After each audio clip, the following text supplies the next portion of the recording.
Okay, so we're going to go ahead and get started this morning. For those of you who I have not met personally before, my name is Amanda Priest. I am the amanda.priest@marshall.edu that sends you all the emails. So I just want to thank you for coming this morning. Welcome you all here.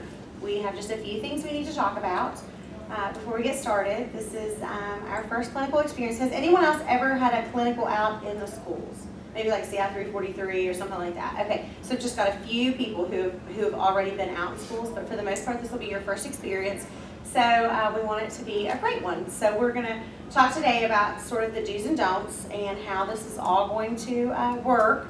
And this is just a good way to kick off your, for most of you, your sophomore year and your real induction into teaching. So can everybody hear me? I'm usually pretty loud, so I'm not going to stand over there. And can everybody see this? For the most part, I didn't even realize that one wasn't on. Let's see if I can turn that on real quick. I try to pretend like I'm techie, but I'm really not. So it's all sort of a mess in there today where they're working. I'm going to leave the door open for now in case we have any latecomers, but if we need to shut that, if it gets too loud, then I'll take care of that from there. Looks like that one's not happening. So if everybody can't see, just let me go ahead and preface with this. I'm going to send you this PowerPoint as soon as we leave here. So you'll have a digital version. There's really no need to take a million notes if it's on the slide. Okay, so we're all good from there. All right, so the reason we're all here today is because we are all registered for EDF 201/270, I'm assuming.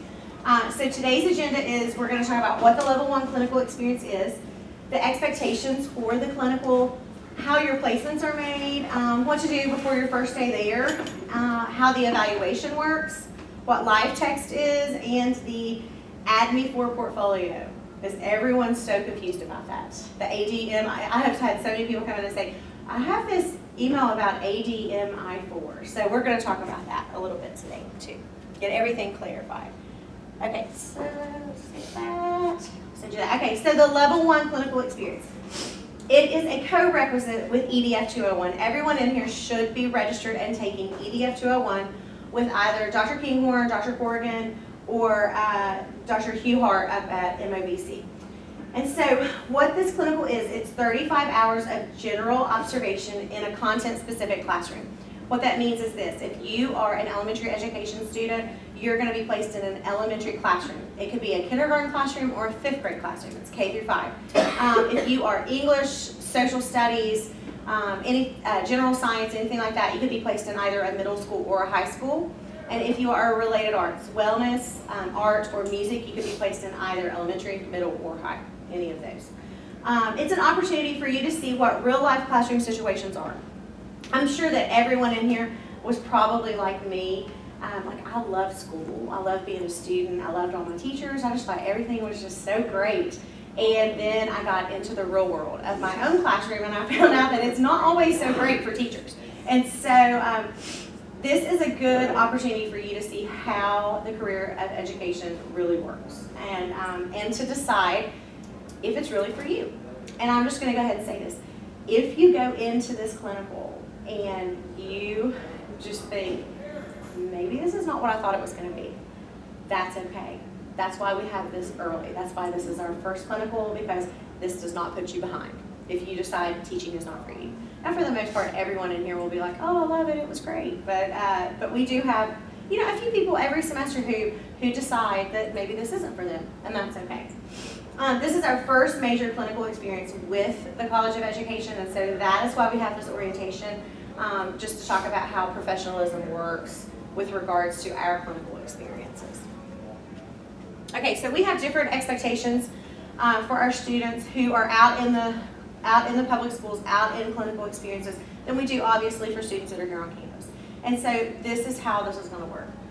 When you go out into a school, you are expected to dress business casual. And I just want to say this. I look around, and I'm going to give you guys props, because yesterday afternoon's group did not read their email or did not know what it was. So business casual is this. Typically, we do not wear jeans out into the public school classrooms. Okay, some schools you're going to go into, and every teacher there is going to, they're going to have on jeans and hoodies and that sort of thing, but guess what? They are hired and they are teachers, okay? And especially for you all that are going to be in high schools, you are not that far removed from the high school. You might be just a few years out. And so you do not want to be confused. You do not want to be confused as a student in the high schools. And so we expect our clinical students to be differentiated, to look different, okay? And so you are expected to dress as a professional. We are not saying wear a suit and tie or a dress or high heels or anything like that. But you need to look nice and you need to look neat. And I'm going to tell you some stories today, some little anecdotes, and you're going to think she's making that up. And I am not. They are all true. They've all happened within the past 5 years, too, because that's how long I've been here. So we expect business casual dress. Do you have to spend a lot of money to dress nice for clinicals every day? No. I always kind of joke with some of my other classes. I know there are a few people in here who've heard this, but like there's this pair of pants at Walmart, and it's the black pair of pants, and they're $12.46 or however Walmart prices their stuff, and they're cute and they're nice and they look nice and they go with everything. And I buy a pair and I wear them until they get a hole in them, and then I throw them in the garbage and I buy a new pair. Now, do I have nicer things? Yeah, because I have to dress like this every day. But for you all, this is not a crazy expense. You know, guys, you can buy one pair of khakis and be good to go. And so, but if you have any kind of questions or issues or problems with that, you can always let me know and we can help you out. Special dress down days, we allow that. It's totally fine. The school that I taught at previously, on Fridays, all the teachers wore jeans and a nice shirt, and you paid $1 and it went to like Relay for Life or something. If your school does that, participate. That's great. That's no big deal at all. Coming up, you're going to have like Halloween or Spirit Weeks. If you're in a school, especially elementary schools, they want you to dress up and to participate and to be a part. And so just talk to your teacher about that. Obviously, we don't want any inappropriate costumes. If you have a question as to what that might be, you can let me know. If you would wear it to the frats, probably don't wear it to school. How's that? Okay. One of my little go-tos is if you would wear that outfit to work out in, or if you would wear that outfit out to the club, don't wear it to the classroom. Okay. So if it's like athletic leggings or something like that, don't wear that to school. We all know what's appropriate and what's not. No tattoos or piercings except for ears. I inherited this rule. If anyone has a question about this, they can always talk to me. Many students have small tattoos on their wrists, on their ankles, things like that. We're not talking about anything like that. If you do have a nose piercing or any other piercing, and you just need to know what the culture of your school is, and just look around. Some schools, it's totally fine. One of the best teachers I've ever worked with, he doesn't work in Calvin County anymore, but he had multiple piercings and tattoos from neck down. And he was one of the best teachers I ever worked with. It doesn't make you a bad teacher or a good teacher. It can just sometimes be a distraction depending upon what school you're in. So just know that. Personal hygiene is a must. Yes, I said that out loud. Yes, I have to talk about this because every semester I have to have a conversation with a 20-year-old student about to take a shower. So you need to make sure that you shower, wear deodorant, brush your teeth. Don't get your clothes out of the dirty clothes hamper. I could go on and on, but I think we all know what personal hygiene means. And so if you need some help with that, you can always let me know, and I can point you in the right directions or maybe help you out with some items. Are we good? Yes. Okay. And if a question comes up as we're going, you can either raise your hand and ask at the end, or you can just wait until the very end. We'll have a question and answer. Okay, so the second column there says social media and cell phone use. This is a major component now of our clinical experiences. It used to not be in the past. Is this distracting anybody? Is everybody okay with that? Okay. We will shut the door here in a minute. I think everybody's here should be here. We have a no cell phone usage policy in the classrooms. That means you should not have your phones out and be talking, which nobody really talks on their phone, but scrolling or texting while you're in the classroom, period. It's a distraction, it's unprofessional, and it can turn into a real problem. And this is why. We have had students in the past who have been Snapchatting middle school girls that they're in the classroom with at that time. Those students are no longer in our program. We have had students who have posted pictures with students while they were out in the classroom. Those students are no longer in our program. You are not to accept students or as friends or followers on social media sites. Now, some people in here are gonna be like, oh my gosh, but I'm going to this school and these people go to my church or they're in my youth group or we're friends, whatever. That's fine. They're already your friends, okay? And I can't tell you who to be friends with and who not to be friends with. But this is what I will tell you. The first thing I would do when this orientation is over is if your settings are not private on all of your social media accounts, I would set those at private. That's the first thing I would do. Because the first thing that's going to happen when you go out in the classroom, okay, who in here is like secondary, like English, social studies, biology, any of this? Okay, so the first thing that's going to happen, you guys are going to walk in the classroom and they're going to introduce you, and what are all the kids in the room going to do? What are they going to do? Say it loud. They're going to look you up. They're looking you up, man. They're right there looking you up, okay? So if you're set to private, they're not going to see any of your things. Now, what are they going to see? What can they still see, even if your settings are private? Profile picture. Okay, so I would look at my profile picture, and if there is any alcohol in my profile picture, if I'm dressed inappropriately in my profile picture, if my profile picture references my political or religious beliefs, I would think twice about that. I would put as neutral a profile picture out there as I could. I'm not talking about going and having a headshot, like a business headshot made or anything like that. If you look me up on social media right now, you'll find me. I'm there. And if any of you ever friended me, I would accept you as a friend. Do you want to know why? Because you can go through all of my social media accounts and you're going to see pictures of my kids, and you're going to see pictures of trips I go on, and you're going to see college stuff, and you're going to see like cooking videos that I make. But that's what you're going to see about me. If you look me up right now, it's private, but my profile picture is my husband and I at a Marshall game. But you can't see any. We don't have alcohol in the picture. It's at the game. The stadium's behind us. It's a very neutral picture. Okay, so you need to really think about that. I know that we're all, I'm including myself. We're all students. We're all cool, right? No. So we all have our own lives. We all have our own personal lives. But once you take on this profession, it's not really your own anymore. My husband's a principal, and if we go out to dinner and we go to like a local restaurant, if he wants to drink, he has to put it in a different cup, just because he doesn't want kids walking in and seeing him drinking. I mean, and this is on like a Saturday evening, and it's our time, and he's not at work, and he's not at school, and he's not being paid, but he's still a principal all the time. Does that make sense? Okay, so we just need to uphold those standards. So if students friend you, don't accept them. Elementary folks, parents are going to look you up. The kids aren't necessarily going to look you up, but all the parents are, because guess what? I'm a mom, and if my daughter tells me that somebody, like there was a substitute or whatever, I totally look them up. I understand. Do not post about your schools, your students, or any situations. Is that clear? Because here's what happens. First off, we have to maintain confidentiality in what we do. But if you post about if people know that you're at a certain school, my husband had a teacher who would say stuff like, our worst day ever, or something like that on her social media. And she had parents on her social media, and they're like, how could it be the worst day ever? You just spent the day with my kid. What made it the worst day ever? Do you see where I'm going with this? Everything can be misconstrued, so don't post. We have a social media policy here with the College of Ed.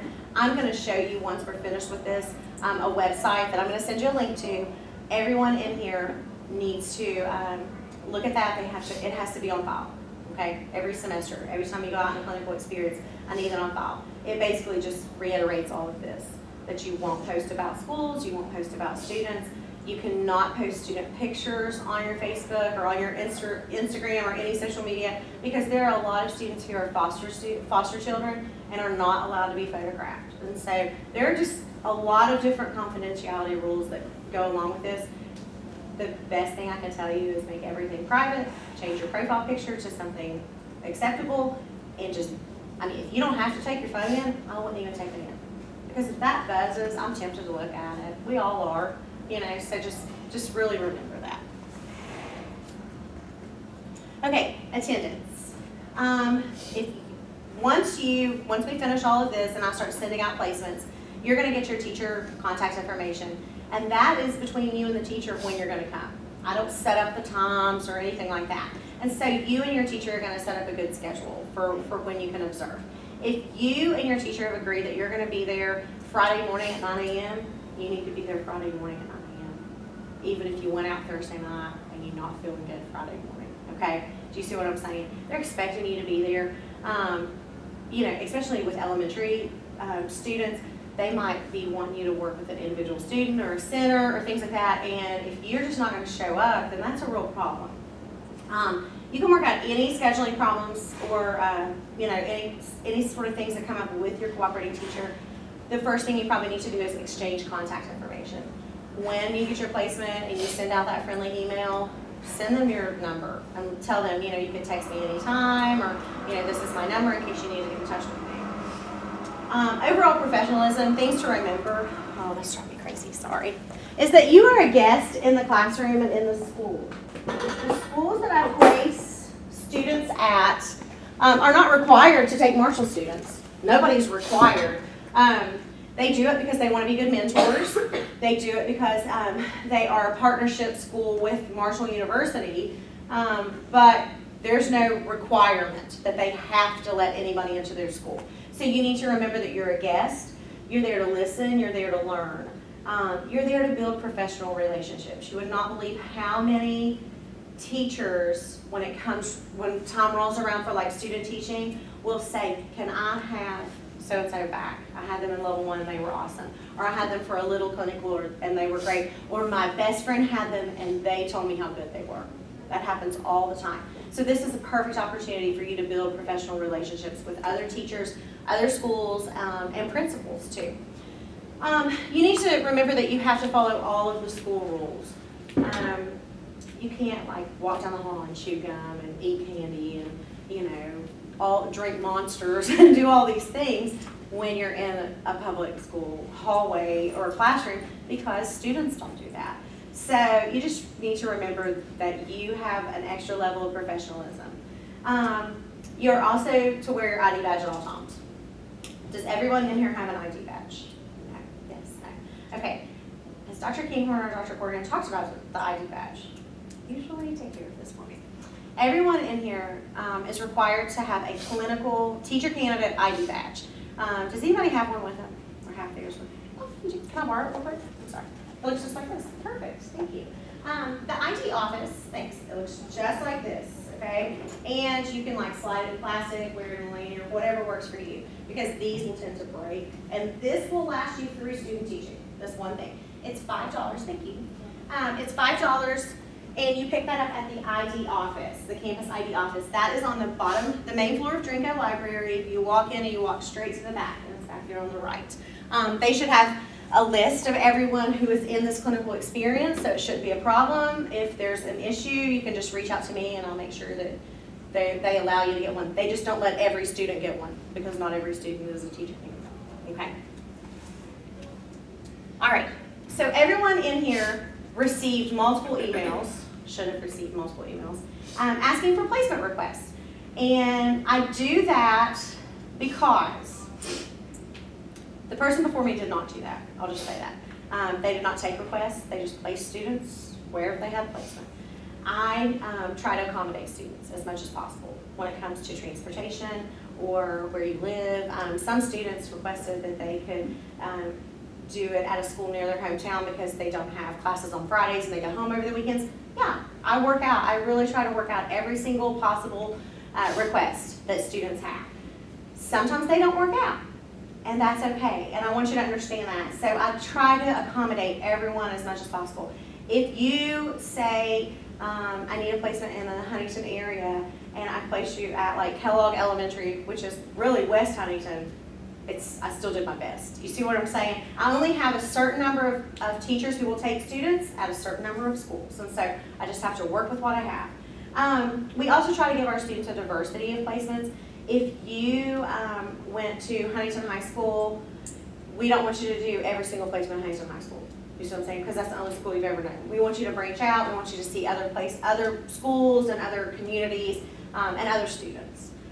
If you have other clinical experiences this semester, if you have CISP 320 or CI 343, I'm trying to think of a couple others that you might have, you'll do those at the same school, okay? With the same teacher. I don't want students having to go back and forth in this place and that place. I try to keep it as condensed as possible. All right, so first day of school reminders. Everyone in here should have their background check taken care of. If you have not ordered your background check, you need to do that. I've sent the link a few times. If you still need the link, please let me know. Who in here ordered a background check recently? Is it $46? Okay, it's $46 the first time you order it. It's good for 1 year. Every time that you need to renew after that, it's half. You use a renewal code. You don't have to reorder it, and it's $23. I know that seems like a crazy expense, but if you're a parent, you want to know that people who are coming into your child's school are legit. So just understand that. Also, if you had a background check that had something other than a car ticket come up on it, like if you had any sort of misdemeanors or felony that came up on there, in the past, we've had a conversation, or we're going to have a conversation before you go out. So just be aware of that.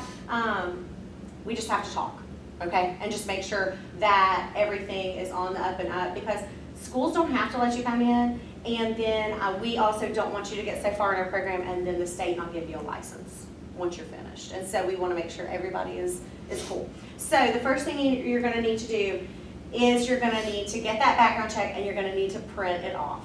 Okay, you need to take a copy of it with you to your school on the first day when you check in. Some schools won't even ask for it. They just won't. Some schools won't buzz you in the door until you hold it up. It just happens. I had a student teacher who got turned away on the first day of school because she did not have the proper documentation. And the principal knew her. She was like, "You don't have your stuff? I'm not letting you in the building." So please print that out and have that with you. Somebody asked yesterday, should they take a notebook to take notes on? Yeah, or maybe I would just take a binder and slide that in a sleeve, and that way you just always have it with you. You're gonna show up on the first day. So first off, you're gonna contact your teacher. You're gonna set up this time. You know when you're coming. Things you need to know: where you should park. Do not park in a teacher parking spot. Park in guest parking, or know where guest parking is. There is no quicker way to make an enemy of a teacher than to park in their parking spot, because they park in the same ones every day usually. So know where to park, know where the front door is, dress professionally, wear your ID badge, have a printed out copy of your background check. You show up, you're gonna check in at the office. If the principal is in there, introduce yourself. Whoever is in there, secretary, whatever, you need to introduce yourself as, I am so-and-so, I'm a Marshall College of Education clinical student. I'm here to see Mr. or Mrs. Okay? You need to be on time. If you've planned to be there at 9 o'clock, you need to be there about 15 till, 10 till. Okay? You need to dress professionally, and you need to listen and learn. You're there to learn what it's like to really be a teacher. Okay? So please try to not go in with any preconceived notions or any judgments, because you are not sure what it's really like until you are in that classroom on your own. Okay, so just please try to keep an open mind. All right, let's pause there.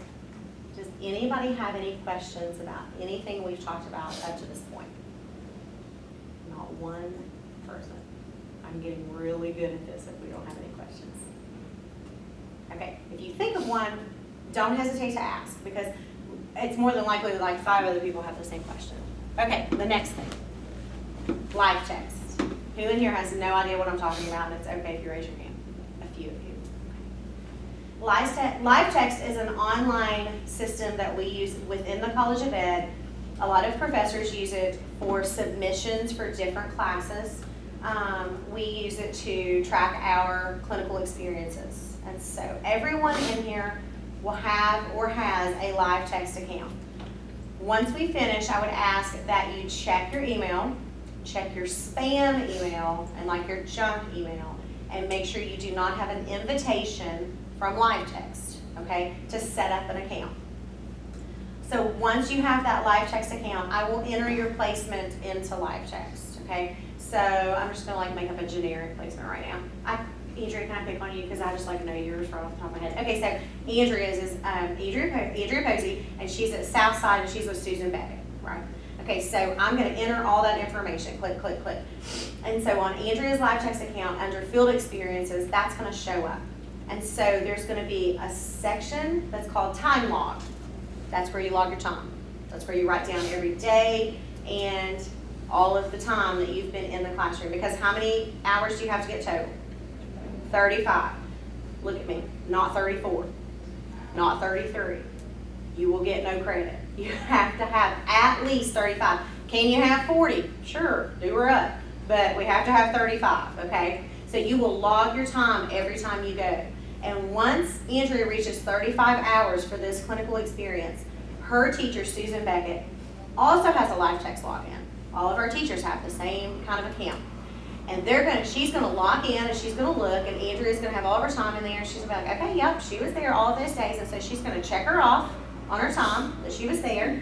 And then there's a little evaluation link, and it has 10 items on there, and they are all professional dispositions, basically. Did you dress nice enough? Were you on time? Did you keep with the schedule that you said? Were you professional when you were in the classroom? Did you try to engage with the kids? Those sort of things. And they're gonna just click yes or no. You know, it's like a 4-point scale. If you get any unsatisfactories on that evaluation, you do not get credit for this clinical, okay? So I don't care if you went 50 hours.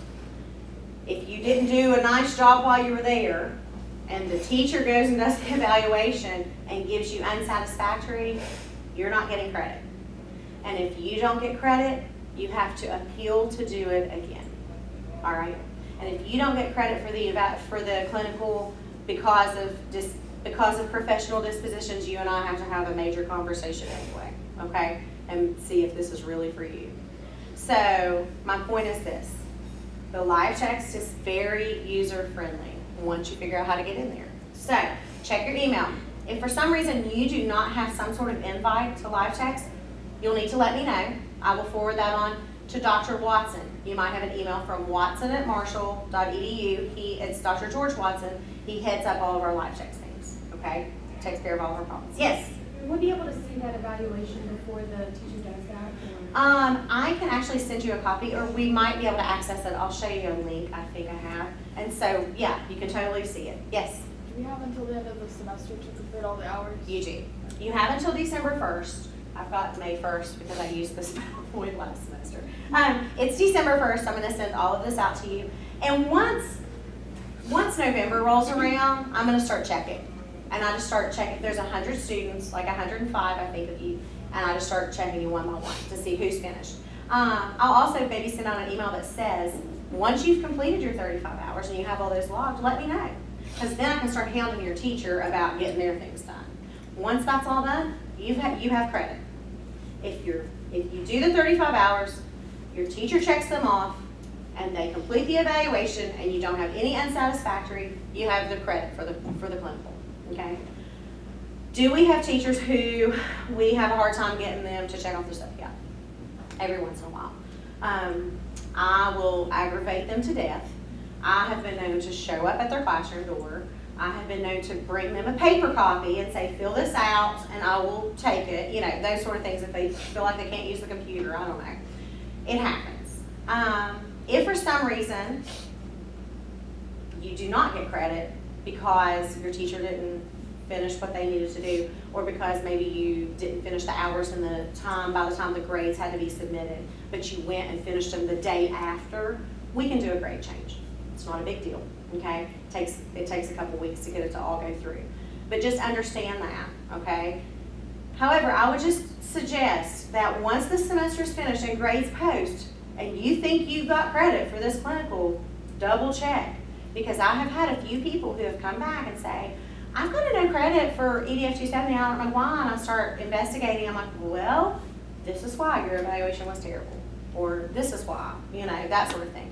So please just double check that at the end of the semester. After everything is done, I'll send you out a quick survey saying how was the experience, how was the teacher, because for the most part, these are all people we've used in the past and they're all really good. But sometimes we have brand new people and I need to know if they're worth using again. So that's how LifeText works. So let me just say this, once we leave here, I'm going to send you this PowerPoint and I'm going to send you kind of a list, like a bulleted list of things that you need to remember or take care of or check, and this is going to be one of them. Okay, so it's the LifeText. All right. The Academy for admission. Okay, so right now, everybody in this room wants to be a teacher, and they want to be fully admitted into the College of Ed. However, they aren't. Okay, everyone here is pre-teacher education. Okay, because we have certain criteria and certain things you have to meet and do in order to be admitted. All right. So right now we are at the stage where you might be ready to apply for ADME 4, which is admission to teacher education. These are the things you have to do to be fully admitted. Okay, everyone knows what their curriculum sheet looks like, right? And like on the front of it is all like gen ed things. And when you flip it over, the top is all content specific, and then in the middle you'll see like EDF 201 and EDF 270 and things like that. And then on the bottom are professional education courses. That's the bottom of your thing. In order to take any of those courses on the bottom of your curriculum sheet, you have to have this. Okay, so you have to meet certain criteria. You have to check certain boxes in order to do this. One of the things you have to do is you have to make at least a C in EDF 201, the class that goes with this, and you have to get credit for this clinical. Okay, check one box. You have to have at least a 2.8 GPA, overall and Marshall. Check. You have to successfully complete all 3 sections of what is known as the Praxis Core exam. Has anyone in here taken the Praxis Core yet? Maybe a few of you. Okay. So the Praxis Core is a 3-part exam: reading, writing, and math. I think it's $150 to take the full exam, and it's a 5-hour exam. If for some reason, let's say you take the exam and you pass the reading and the math but not the writing, you can retake just the subsections. It's not a big deal. I think it's 80 or 90 to redo that. If you have a 26 composite on your ACT or higher, you do not have to worry about that one. You've already checked that box. If you do not, and you are struggling with passing the Praxis Core, we just opened in Jenkins Hall. Some of you might have stopped by the other day. It's called The Post, the Praxis or Student Tutoring Center. It's great. It's all brand new. We have 2 graduate assistants who run it who are awesome. We have students who have tutored there and since passed the Praxis, multiple students, and they just keep coming in making appointments, and it's free. Okay, it's free tutoring for you, so understand that. It's part of just being a student with the College of Ed. So if you have any, if you take the Praxis Core and you don't pass any of the parts, and you want to reach out to them, you can let me know, or you can just email the post, and I'll send you this, at marshall.edu, and they'll set you up with an appointment. And you have to complete the portfolio, the ADME 4 portfolio, which I'm going to talk about in just a second. The ADME 4 portfolio is really not a huge deal. Okay, it's in LifeText. It will be called ADME 4 portfolio when you open up your LifeText. It's in this little box, and you just click on it, and it has all of this information. Who in here has completed their ADME 4 portfolio? Anybody? A few people? Okay. Did it take you long? Maybe an hour tops. Okay, tops. That's what I'm saying. So the first thing is a teacher candidate self-assessment. Basically some questions about you and those professional dispositions and how you feel personally. Do you think you're good at time management? Do you think you're good at this or that? You just click yes or no. It's there's no right or wrong answer. It's your self-assessment. There's a writing sample. I think it's on the philosophy, your philosophy of education, maybe something to that effect. Is it 500 words? 500 or, I think it's 500 or more, or 500 or less? Or less. 500 or less. There you go. These are graded by College of Education faculty, the writing samples are. And then you have 3 recommendations for admission. These are sometimes former professors, former teachers, people who've seen you work with youth out in the public. They're links. Someone sent me one the other day to make sure it worked. It's super easy to fill. I filled them out for students before that I've had in class. It's just a link, you put in the student's name, how you know them, and then you answer a bunch of yes/no questions about them. Anyone that you send it to can do it in under 5 minutes, okay? So here's the thing though. All of that other stuff, that happens at the end of the semester. Grades roll at the end of the semester. You have until the end of the semester to pass your Praxis core. GPAs roll at the end of the semester. This needs to be done now if you're planning on doing it. It has to be submitted by October 1st. If you feel like you have plenty of classes still left to take and you're not worried about those pro-ed classes at the bottom, don't worry about it. Don't stress it. However, if not, if you're coming up short on classes to take, you need to go ahead and get this taken care of. When we finish, I'm going to have a sign-in sheet. If you would like that portfolio opened, if you don't have that portfolio open and you would like it open on LiveText, you'll just need to sign in with your 901 number. And when I get back to the office, I'll get that information to Candace Rowe, and she opens all of those up. Okay? So that's August 1st, or October 1st, Lord. October 1st. It's not October 2nd. If you tried it then, I'm sorry, it's too late. We have 2 admission dates. We have one in the fall and one in the spring. We do not have rolling admission. And so it's October 1st on this, if this is something that you want to move forward with and do. All right. Questions? Yes. Do you know any dates for the Praxis? I do not know the dates for the Praxis. If you would like to sign up for the Praxis, you need to get on the ETS website. It's like the same people who own the ACT and all that. We also have the testing. They give that test at the testing center. It's here on campus. It's in Morrow Library. And so they can, if you go over there, they can give you all the dates for that too. But you sign up online for that. And I have to do that before December 1st also? You have to, yeah. You need to have that passed prior to the end of the semester. Okay. Anybody else? Good question. Yes. How many people apply for it and don't get into Advocate? The only reason you would not get into Advocate is because you didn't successfully fulfill one of those components, okay? So once you fill out your portfolio, okay, let's say you do the portfolio this semester, let's say you make an A in 201, you get credit for the clinical, your GPA is good, you take the Praxis core, but you can't pass the math, okay? So you can't be fully admitted yet. That portfolio is already complete though. So now it's up to you to just continue to try to pass the math. You can appeal at the beginning of each semester to possibly go on and take some Advocate 4 classes if you're completely out and you've taken the Praxis a few times and you're struggling with it or something like that. But for the most part, I mean, if you complete all the steps, you're in. You know, we would never just turn somebody away just to turn them away. You know. Any other questions? Yes. If we don't finish the portfolio this semester, it won't affect this course. No, that portfolio is completely, that Advocate 4 portfolio is separate from anything that you're doing. And let me just say this, even though the 270 clinical, this clinical, is sort of a cohesive clinical with 201, it does not affect your grade for 201. And your grade for 201 does not affect your grade for the clinical. They are separate grades. You can't, I don't know that you could, I taught 201, and I mean, I'm not sure that you could successfully complete like your case study and things for 201 if you don't do this clinical, but they are separate grades. Okay. Anybody else? Yes. Okay. I got one hand behind you and then I'll get you. Yes. So we're supposed to print off our background check. Mhm. How do we get to that page? Okay, you should have created some sort of login and passwords when you did it. And so just log in and there's something over to the side. My view is so different than what your view is, where you can click on like a completed check or something to that effect. It's like, I think it's a PDF that you can just print off.